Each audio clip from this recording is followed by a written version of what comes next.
All right, guys, look what I went and got this weekend. I've been waiting on this plane for maybe over a year.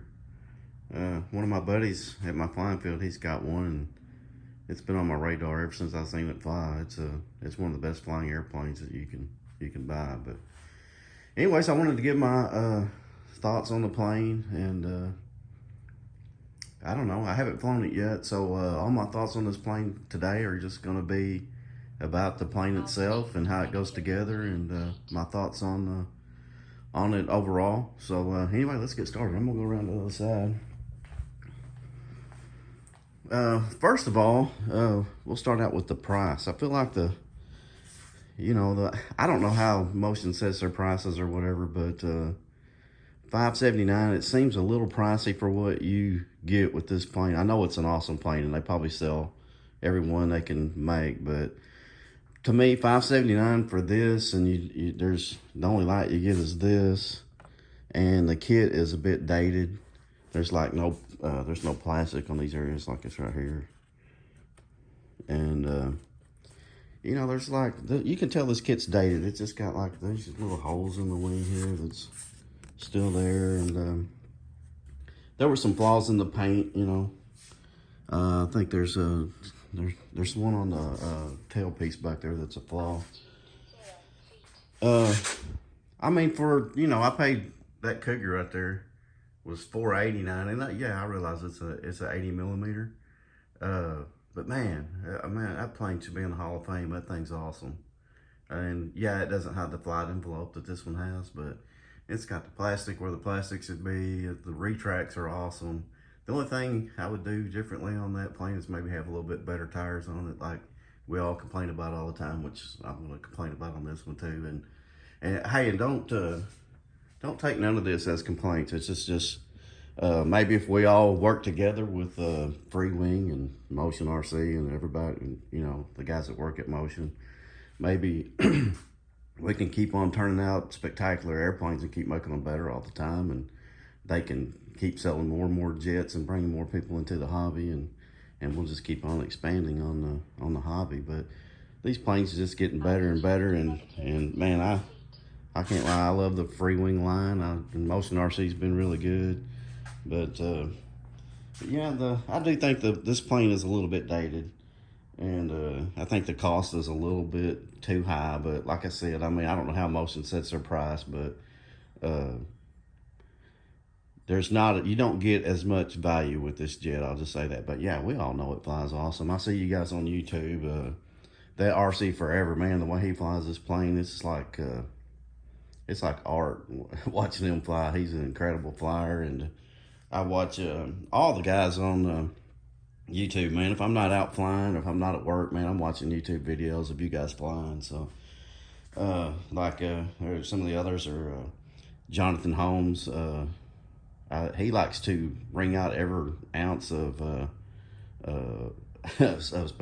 spectacular flying he can get out of them. That's not really my thing. I'm setting this one up just by the book right now, and maybe later on I might switch to a 8 or a 10 channel receiver and do some of the things he's doing. But for now, on my first few flights, it's going to be by the book, and I'm not even going to have the tailerons, or I don't know exactly what you call those, but it's just set up by the book. It just goes up and down. But yeah, later on I might do an 8 channel and make it a lot better. So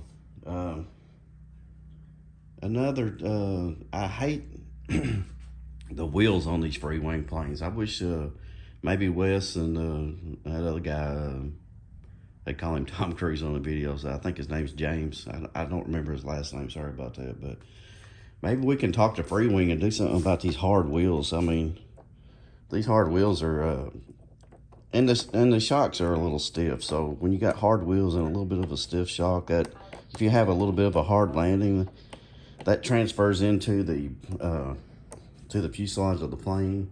And I don't know, I just feel like that they could probably do better on that. If we can, man, I wish they would get I tried to get some Dubro wheels, and don't even try it. I wasted my money because they won't fit in that axle right there. I pulled that axle off and tried to slip this one in there, and it won't fit. It don't work. It's too fat. but it's a low bounce Dubro. I wish Freewing and Dubro could come to some kind of agreement and produce these about the thousands and start getting some low bounce quality tires on these planes. But yeah, that is one thing. They look nice, but they're just so hard. They're like really hard plastic. So I think that would be a huge place that Freewing could improve their planes. I mean, these things sound like a log wagon whenever you land. They're really bad actually. So, and another thing, us guys that fly off grass, man, keep the wheels big. You know, even if it's a little bigger than scale, especially the nose wheel. Keep the nose wheel just a little bit bigger so it's in a nose high attitude, so that when you're on grass you don't have to have as much speed. Of course, you don't want to take off at stall speed, but if you got a little bit of a nose high attitude, you can take off a little bit easier. Some of my planes like to really dig in on the grass, and it's hard to get the nose to lift up. But I think that would be an improvement too. Keep these wheels pretty big for us grass flyers, and I think that'd be an improvement. So let's see, a couple of other guys I watch, I'll just mention them. I really like Fat Guy Flies RC. I hate calling him Fat Guy, but that's what he wants to go by. So I like how he puts out all the content all the time, and he keeps me entertained because I'm always looking for something to watch, and he puts out something pretty much every day. So he always keeps me entertained. And of course, Wes and James at Motion RC, I watch everything they put out pretty much. And here's a guy here on YouTube, Brian Phillips. Brian, if you see this, man, start doing Freewing planes. And I love your channel. I love your wife does such a good job videoing, and your channel is really good and you're entertaining, but you don't cover the planes I think a lot of us guys want to see. You do mainly E-flite and I think arrows, but man, these Freewing jets are where it's at. And there are other planes too. Man, if you'd start covering some of these, I think your channel would grow even bigger than it already is. So, yeah, it'd be awesome if you'd do that. But yeah, I love your channel and I watch every video, no matter what it is. I just watch you for entertainment reasons. So I don't watch a lot of regular TV. I watch YouTube and watch flying videos all the time. But, let's see, I covered the land here. Oh, I put the double afterburner in here. It was a pretty easy install, and it lights up really nice. Yeah, I highly recommend it. That's another thing too. I think Freewing should consider actually going ahead and installing those afterburners in the plane from the factory, so that we don't even have to mess with it. Just put them in there. I mean, almost everyone I see has it in there anyways. And, you know, add whatever money you need to add to it for the labor and the light, and just go ahead and get it done. And it makes the jet look better. It's good for orientation. I mean, it's just overall better. So just go ahead, and in the future, I think it'd be awesome if you just go ahead and put those in there. My balance point, this is the 6S version. I'm gonna take this canopy off, and it's a little bit difficult to get off. I'm gonna have to put my phone down and disconnect that. So,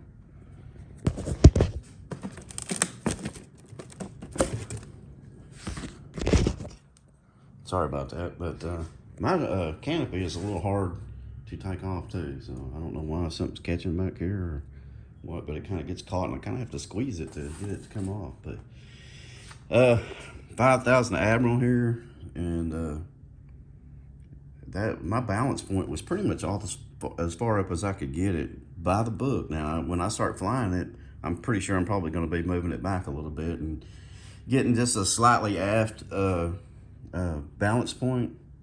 But I don't know. We'll see. But right now, by the book, first flight's going to be by the book. I'm going to have it near these lines right here. That's 5,000 Admiral. I'm running a Spectrum, and I just have a 6-channel in here because running it by the book, that's all you need. So now at some point I might switch this to an 8-channel and put in the tailerons, and you know, maybe even do Jonathan Holmes's complete setup like he's got his. But you know, I'm not trying to wring out every bit of performance that I can get out of this plane. I want this plane to be my go-to plane that I use just, you know, for a confidence flyer, and just when you're, you know, your first flight of the day, you want to have something that you're confident in and something that's not going to mess up on you. And I know this plane's a bit of a floater too, so I mean, I've heard this plane could pretty much be a trainer if you wanted it to be. But hey, man, my Cougar is the same way. That plane's awesome. That thing should be in the Hall of Fame. It really should. I probably got over 100 flights on that plane. I've never had a single issue with it, and it just flies so, it's just dialed in. It's just steady, and it don't have the flight envelope that this plane's gonna have, but it's a lot of fun. And that FMS there, I'm not talking about Freewing Life. That FMS is awesome too. And if it flew off a grass better, that would be probably my all-time favorite, because in the air it's awesome, but I have a real hard time with those tiny front wheels. They dig into the grass, and it's kind of got a nose down attitude, so it makes it kind of hard for it to lift off. So I have run it off the end of the runway trying to get it in the air. So if it wasn't for that, I'd have to say that would probably be my favorite plane to fly, actually. It's really awesome. If you like high alpha, man, it makes you look like a pro when you ain't hardly doing anything. But yeah, that FMS is pretty awesome. So they make good planes too. I have had some landing gear problems with it, but flying off grass, you know, you kind of expect that. And hell, their wheels are the same way too. So, you know, they're hard and rubber, but I have to say they did a good job on that plane. But anyways, back on this plane here. One other thing I feel like Freewing could improve, and not so much on this plane, but the speed of the landing gear. If you think about this, the gear take, like, this plane is not so bad, but this Eurofighter right here, the gear take like 15 seconds to go up and down. So that's up 15 seconds and down 15 seconds. So out of a 3-minute flight, you got 30 seconds of gear going up and down. So I don't know what the percentage is on that off the top of my head, but that's like 20% of my flight is the gear going up and down. So, and again, that's an awesome plane too. It's quite an expensive airplane, but it's a more modern plane, and I think you probably get your money's worth on that one, more so than you do on this. I think this was priced where it's at because it's an awesome flying plane, and people are just going to buy it no matter how much it costs. So anyways, all right, let's see. Oh, I put 2 coats of Minwax on it. Just give it just a little bit of protection, and it's in the flat. I didn't want to make it all glossy looking and stuff, so I want it to look like a jet should look. So yeah, 2 coats, top and bottom. So the other thing, let's see. That's about all I got down to cover for today.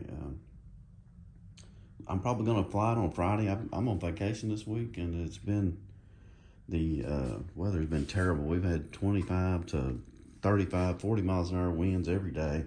So, but Friday it's supposed to be 5 to 10, so I'll probably maiden this one, and I'm probably gonna fly the Cougar too. So, these are some of my other planes I've got. I've got the Mirage that I actually painted that plane.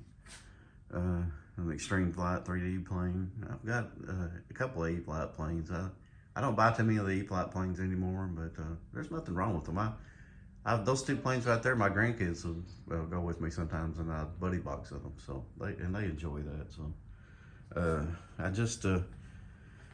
I hadn't had that plane there too long. It's a Rafael 60, I think 64 millimeter, and I made a mistake on that. I've never crashed a plane on maiden, but I actually got it too tail heavy, and when I took off, and it actually just stood straight up, and I couldn't get the nose back down, and I boogered it up a little bit. But anyways, now that I got the balance right, man, that's one of my most fun planes to fly too, man. It's really aerobatic. It's got a very good maneuverability, and I really enjoy it. And I put a little, I took the gear off because they broke on the first takeoff without the crash. So they broke off before I had even left the ground. So, so the gear, unless you're flying off concrete or asphalt, just forget the gear on that plane. You're going to have to hand launch it.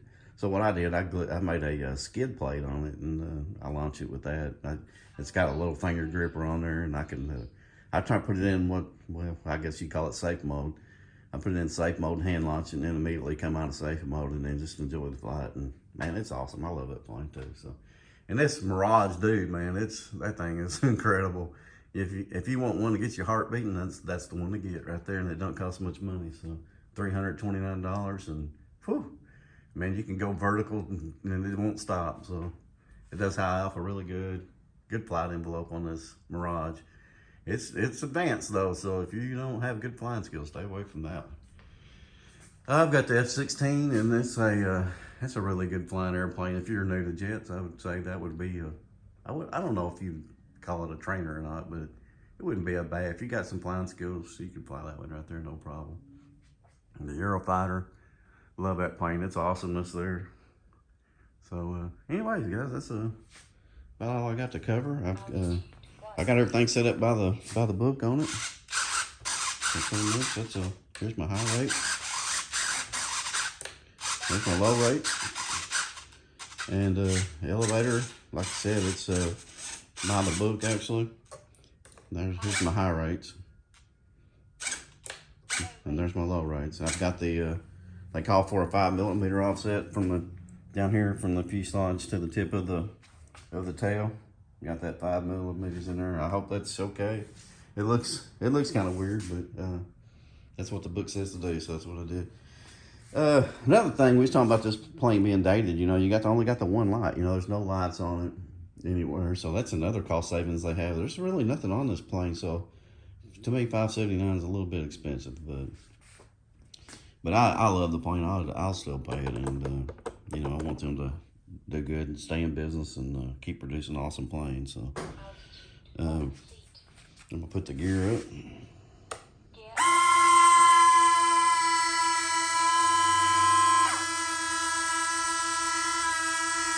See how long that took. I mean, this plane's not even that bad. No, that Eurofighter, it takes forever. But even that, I think it'd be nice if Freewing could speed them all up by, you know, a little bit anyways. Oh, and I got these metal plates for the landing gear. I'm not even sure how they go in yet. I haven't even went there yet. So, and like I said, forget these Dubro wheels because they're not gonna fit. I guess that's all I got to cover. So I pretty much covered my hangar, and this is my little work area. And all right, guys. We'll when I do the first maiden flight, of course, I'll be using a GoPro hat cam, so I'll do the best I can, but we'll see if we can get them on video, and I'll post it. Anyways, later on, guys. Thank you.